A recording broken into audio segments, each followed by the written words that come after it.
একটি ছোট্ট গ্রামে বসবাস করত এক গরিব চাষি। তার একটু জমি ছিল, যেখানে সে সারাদিন কাজ করত। একদিন সকালে চাষি মাঠে গিয়ে দেখল তার ধানের ক্ষেতে অনেক ধান নষ্ট হয়ে গেছে। রাগে দুঃখে সে বলল, এভাবে তো চলতে পারে না।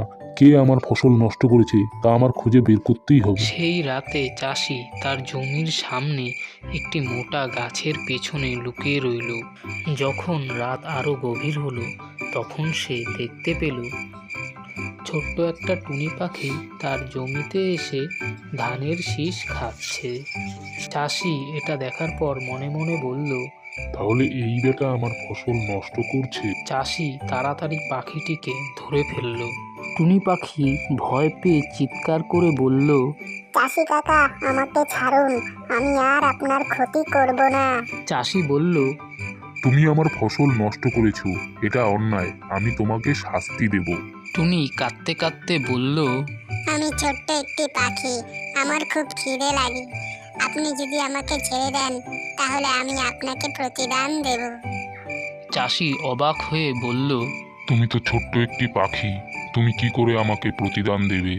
টুনি মুচকি হেসে বলল, আপনার জমিতে একটা গোপন গুপ্তধন লুকিয়ে আছে।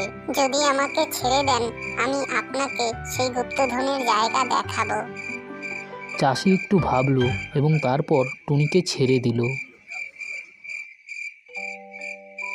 টুনি তখন তাকে বলল, আপনার জমির মাঝখানে যেখানে বড় তেঁতুল গাছটা আছে, সেই তেঁতুল গাছের নিচে মাটি খুঁড়ুন। পরের দিন চাষি টুনির কথা মতো তেঁতুল গাছের গোড়ায় মাটি খুঁড়তে শুরু করলো। সত্যি সত্যি মাটির নিচ থেকে একটা বড় পিতলের ঘড়া পাওয়া গেল, যা সোনায় ভর্তি ছিল। চাষি খুব খুশি হলো। এরপর থেকে চাষি আর টুনি খুব ভালো বন্ধু হয়ে গেল।